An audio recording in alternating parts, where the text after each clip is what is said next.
Selamat pagi anak-anakku semua. Jumpa lagi bersama dengan Pak Guru hari ini dalam pelajaran pendidikan agama Katolik dan budi pekerti. Bagaimana kabar semuanya? Sehat ya?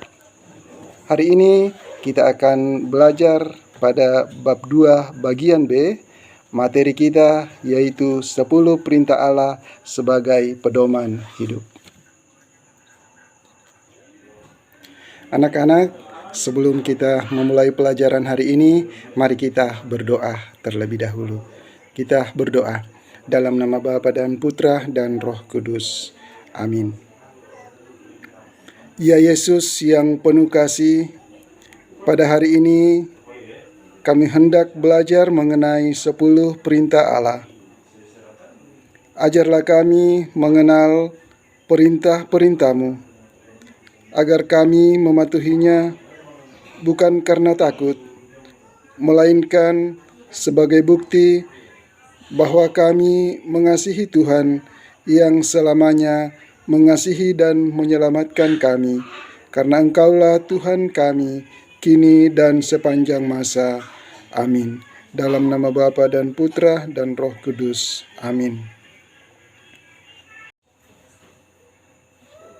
Tujuan pembelajaran hari ini, kita akan mengenal 10 perintah Allah sebagai pedoman hidup serta mewujudkannya melalui sikap dan tindakan dalam hidup sehari-hari. Anak-anak, setiap hari kita menemukan berbagai persoalan di lingkungan sekitar. Berbagai persoalan yang kita jumpai bisa bersifat alamiah. Misalnya, daun kering yang berjatuhan dari pohon di halaman sekolah. Persoalan juga dapat muncul akibat dari perilaku manusia, misalnya orang yang membuang sampah secara sembarangan, anak mencoret-coret meja, kursi, dan dinding sekolah. Persoalan-persoalan tersebut tentu memiliki dampak bagi lingkungan, sehingga semua orang terganggu dan merasa tidak nyaman. Salah satu usaha untuk menciptakan kenyamanan adalah peraturan. Peraturan berisi tata tertib untuk kepentingan bersama. Keamanan dan kenyamanan akan terpelihara apabila kita mematuhi peraturan yang ada. Semua orang hendaknya memiliki kesadaran terhadap arti penting sebuah peraturan. Tetapi sebagian warga akan menaati apabila ada pengawas serta pemberi sanksi atau hukuman. Kita dapat membayangkan betapa kacau dan tidak nyaman apabila manusia tidak mengenal peraturan. Semua orang akan bertindak bebas dan melanggar peraturan dan dapat menimbulkan konflik atau pertengkaran.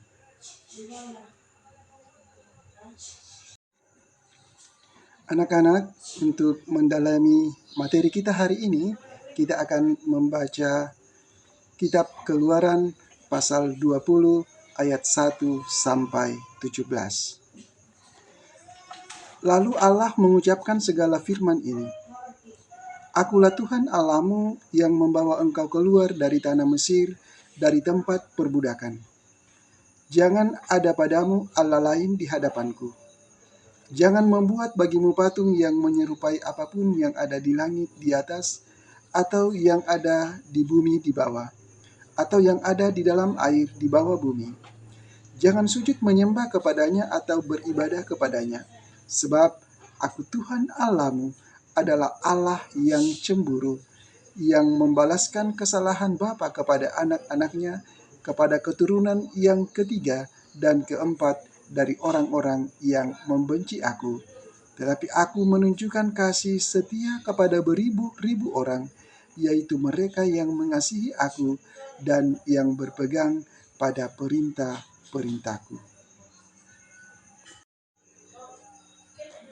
Jangan menyebut nama Tuhan Allahmu dengan sembarangan, sebab Tuhan akan memandang bersalah orang yang menyebut namanya dengan sembarangan.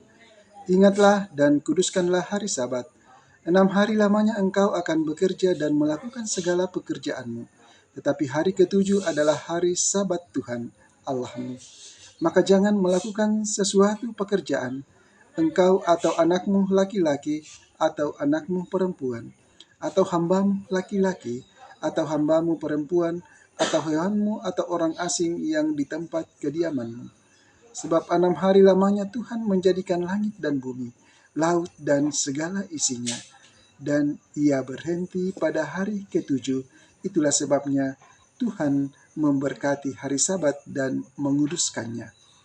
Hormatilah ayahmu dan ibumu, supaya lanjut umurmu di tanah yang diberikan Tuhan Allahmu kepadamu. Jangan membunuh, jangan berzina, jangan mencuri, jangan mengucapkan saksi dusta tentang sesamamu. Jangan mengingini rumah sesamamu, jangan mengingini istrinya, ataupun hambanya laki-laki, atau hambanya perempuan, atau lembunya, atau keledainya, atau apapun yang dipunyai sesamamu.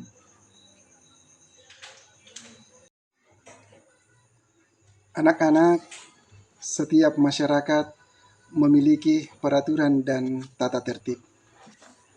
Hal ini ditunjukkan untuk mengatur kehidupan bersama, sehingga memberi rasa aman dan situasi nyaman bagi semua anggotanya.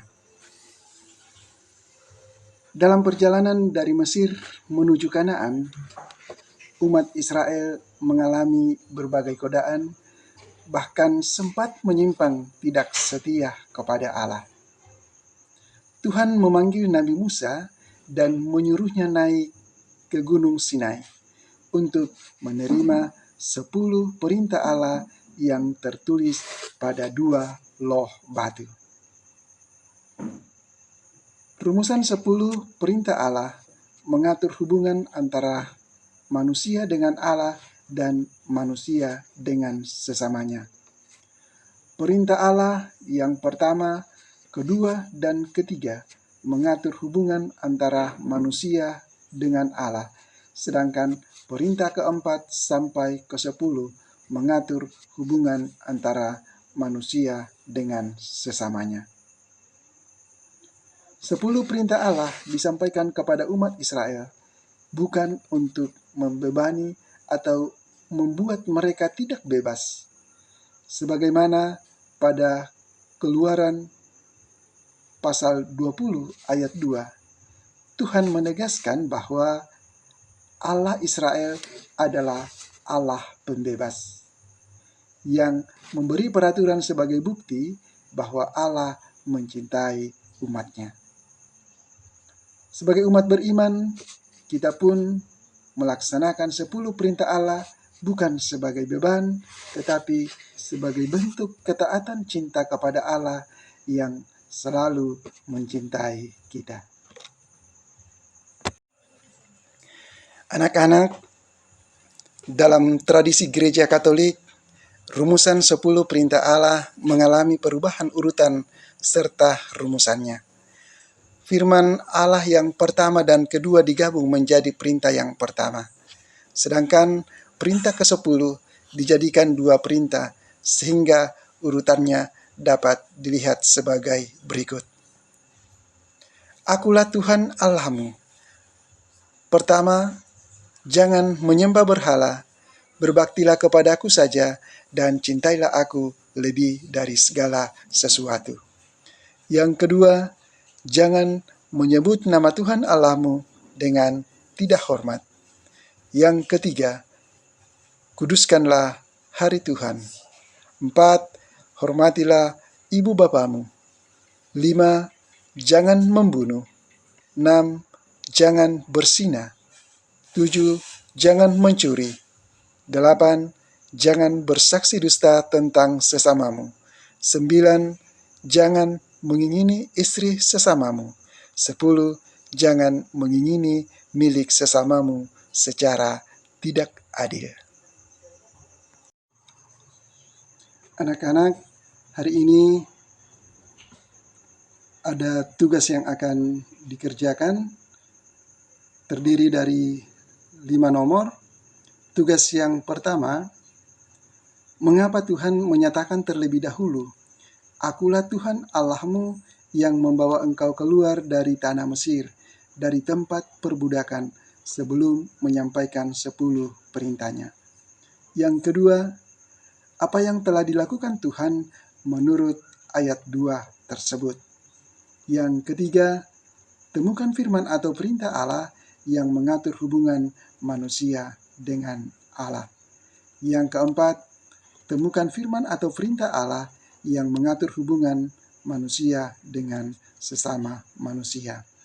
Dan yang kelima, tulislah 10 perintah Allah sesuai dengan tradisi gereja Katolik. Anak-anak, kita akan menutup pembelajaran kita hari ini dengan berdoa. Mari kita berdoa. Dalam nama Bapa dan Putra dan Roh Kudus. Amin. Ya Yesus, terima kasih karena Engkau memperkenalkan Allah yang Maha Baik, yang selalu mengasihi kami. Engkau menghendaki agar kami hidup berbahagia sesuai dengan kehendak-Mu. Ajarlah kami agar selalu taat dan setia melaksanakan perintah-perintah-Mu. Demi Kristus Tuhan kami. Amin. Dalam nama Bapa dan Putra dan Roh Kudus. Amin. Anak-anak, sekian pelajaran kita hari ini. Sampai jumpa di pembelajaran berikutnya.